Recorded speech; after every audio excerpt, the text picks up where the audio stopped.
sabia que o seu intestino pode estar dificultando o seu emagrecimento? Sim, hoje já se sabe que o nosso intestino ele é o nosso segundo cérebro.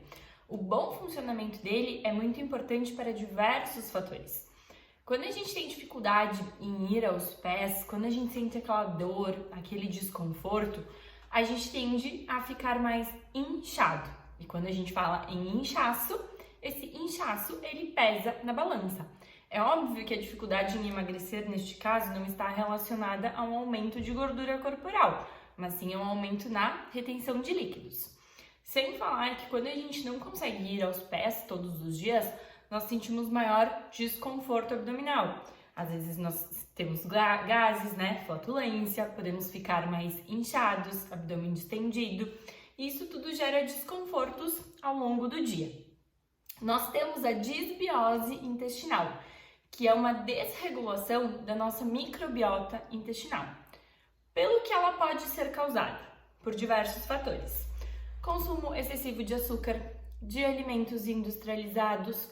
Muitas vezes o glúten e a lactose estão relacionados também com a desregulação da nossa microbiota. Uso de agrotóxicos, noites não tão bem dormidas, então o sono também pode influenciar sim na disbiose intestinal. Qual é o tratamento para a regulação da nossa microbiota? A gente pode fazer o tratamento de diversas formas. Primeiro, através da alimentação. Você está ingerindo a quantidade necessária de água por dia?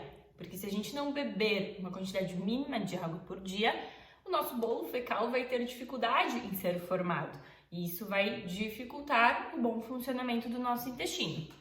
Vale ressaltar, bom funcionamento do intestino deveria ser ir aos pés todos os dias.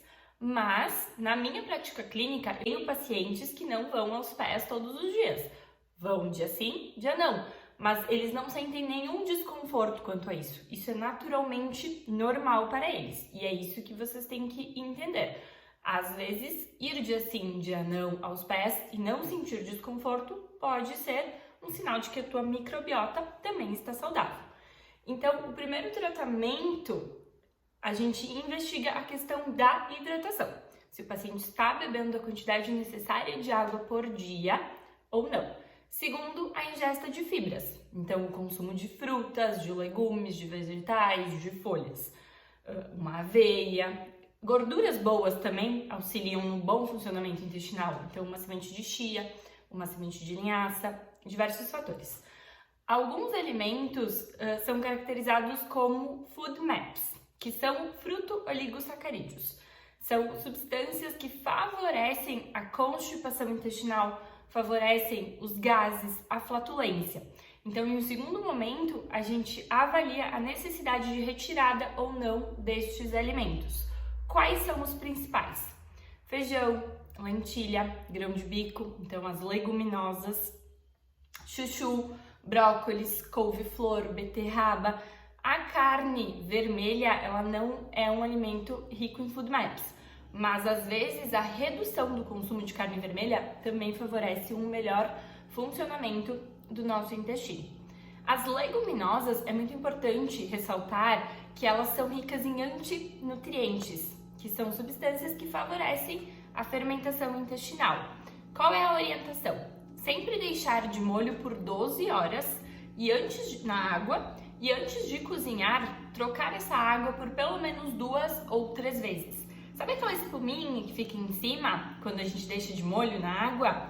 Essa espuminha que a gente retira ao trocar a água e que são os antinutrientes, que favorecem a formação de gases e a constipação. Então, no tratamento alimentar da disbiose, primeiro a gente analisa a questão da ingesta de água, segundo, a ingesta desses alimentos mais flatulentos, ricos em food maps, a retirada parcial ou total destes alimentos e depois aos poucos a reintrodução.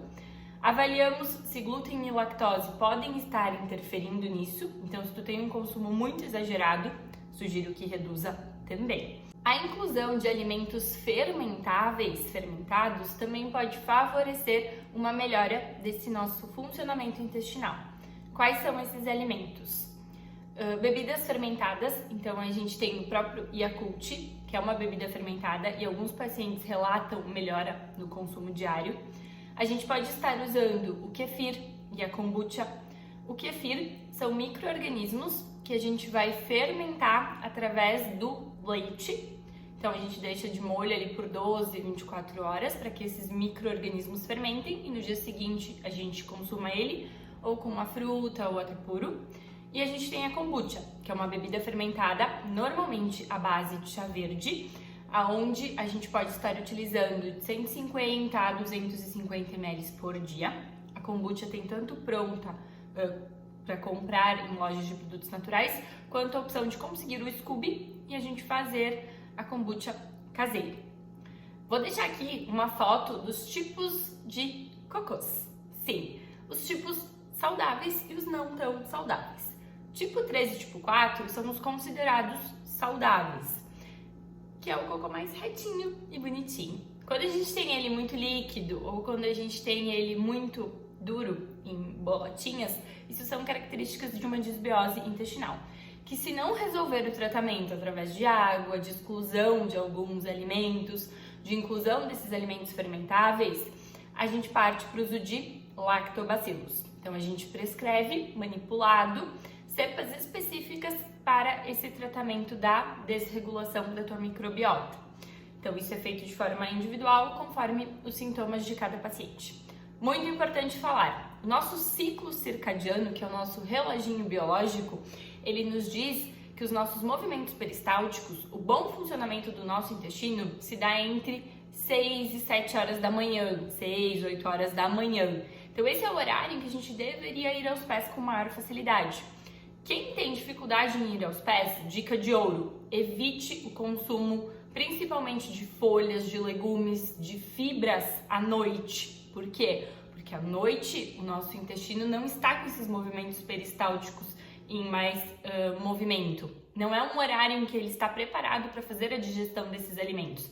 Isso dificulta muito mais o trabalho, a digestão desses alimentos e dificulta muito mais o bom funcionamento intestinal. Então, deixe esses alimentos para serem consumidos de meio-dia. E acho que era isso. Espero que vocês tenham entendido, tenham tirado todas as dúvidas de vocês. Já convido vocês a curtirem o vídeo, caso tenham gostado, compartilharem o canal, ativarem as notificações aqui através do sininho, para que eu possa saber que vocês estão realmente gostando do conteúdo que eu estou deixando aqui para vocês. Beijo, beijo e até a próxima!